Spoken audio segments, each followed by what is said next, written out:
அவர்கள் பேசின வருந்தத்தக்க செய்தி என்னன்னு நான் சொல்லவா? அவருடைய வாழ்க்கையில நீ கல்யாணம் பண்ணி 2 பொம்பளை பிள்ளைய பெற்றிருக்கிறாரு.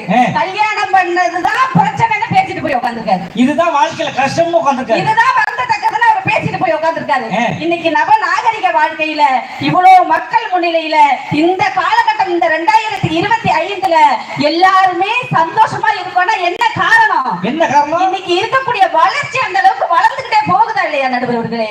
அப்பேற்பட்ட நிலையில கூட நம்ம சந்தோஷமா இருக்கோம்ன்றத பேசாம எனக்கு வருத்தமா கல்யாணம் பண்ணதுனால வருத்தம் சொல்லிட்டு போயிருக்கேன். மிஸ்டர் பிரபாகர் அண்ணனை பார்த்து நான் கேட்கிறேன், இந்த நான் போட்டிருக்கேன், இந்த செயின் நான் போட்டிருக்கேன், இந்த செயினை அடகு வச்சாவது இல்ல வித்து விட்டாவது எங்க பிரபாகர் அண்ணனுக்கு டைவர்ஸ் வாங்கி கொடுத்து ஒன்னே ஒண்ணு சொல்றேம்மா, டைவர்ஸ்னா கடையில வாங்குறது இல்லையா, உனக்கு பொண்டாட்டி உன்னை பிரிச்சு விடுறது. உனக்கு அடியில மூலம், அதனால எழுந்திருச்சு உட்காடுறா. அது எனக்கு தெரியும், இங்க இருக்கிறவங்களுக்கு தெரியாது இல்ல அக்கா. இந்த இதை எடுத்து விட்டு அடகு வச்சு டைவர்ஸ் வாங்குறா. இது விற்கவும் முடியாது, அடகு வைக்க முடியாது. நீ 200 ரூபாய்க்கு வாங்கினது எல்லாருக்கும் தெரியும். இது பவுன் இல்ல, பவுன் பளபளக்காது, இவ்வளவு பளபளப்பு இருக்காது. தைரியமா நான் சொல்றேன், கல்யாணம் பண்ணதுக்கு அப்புறம் எல்லா மனிதருக்கும் வாழ்க்கை சந்தோஷமா தான் இருக்கும். எங்க பிரபாகர் அண்ணன் வாழ்க்கை சந்தோஷமா இல்ல, வருந்தப்பா இருக்கு. கல்யாணம் பண்ணதுக்கு அப்புறம் பொண்டாட்டி வந்த பிறகு வருத்தமா இருக்குன்னு சொல்லிட்டு போயிருக்கல. ஆனா கல்யாணம் பண்றதுக்கு முன்னாடி காதலிச்சு கல்யாணம் பண்ணன்னு ஒரு வார்த்தையை சொன்னாங்க.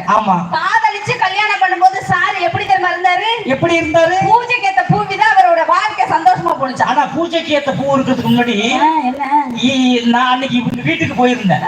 இவர் பொண்டாட்டி தான் இருந்துச்சு, இவருக்கு பல்ல பக்கத்துல நின்னாரு. இவர் மனைவி சாம்பார் வச்சது, சாம்பார்ல தூக்கி இவர் போடுதியா என்னம்மா இப்படி பண்ணிவிட்டா நீ? சாம்பார் வைக்கிறவங்க உன் புருஷனை தூக்கி போடுறிய ஏங்குற? ஏன்னா எங்க ஊர்ல இவர் தான் பெரிய பருப்புங்குது. நான் கேட்டேன் துவரம் பருப்பா பயத்தம் பருப்பான்னு. கடல பருப்பு அப்படின்னு, கடல பருப்புல யாரும் குழம்பு வைக்க மாட்டோம்ல அப்படிங்கிற, என் புருஷன் எல்லாத்தையும் வைப்பான் அப்படிங்குது. பருப்பு வந்துச்சா?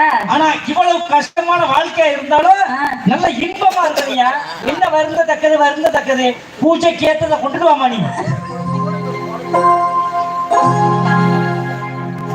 பூஜை கேட்ட பூவிது நேற்று தானே பூத்தது,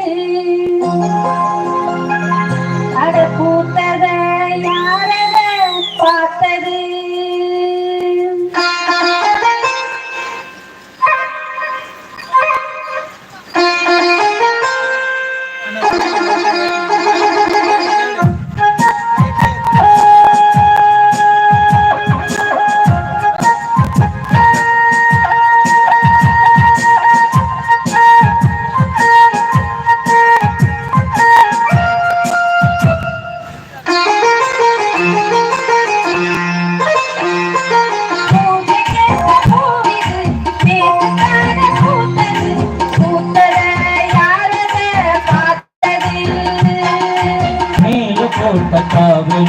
சேலையாகி போனது,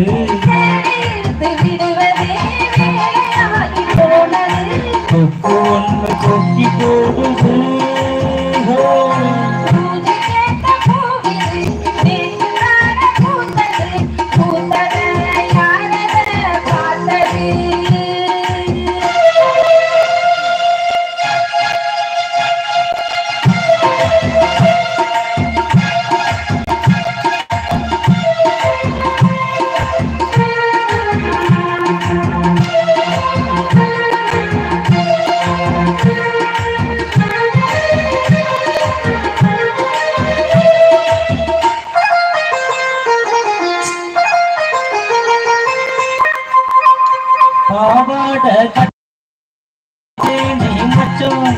ஆனாலும் நெஞ்சுக்குள்ள ஏதோ அச்சம்.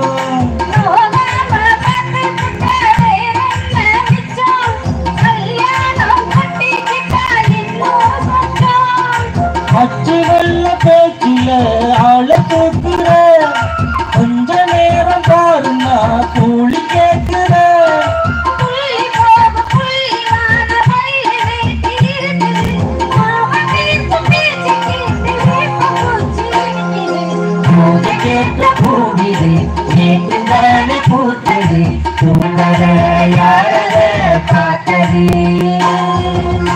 இப்படி பாடி பாரியா மகிழ்ச்சி இருக்கும் வாழ்க்கையில.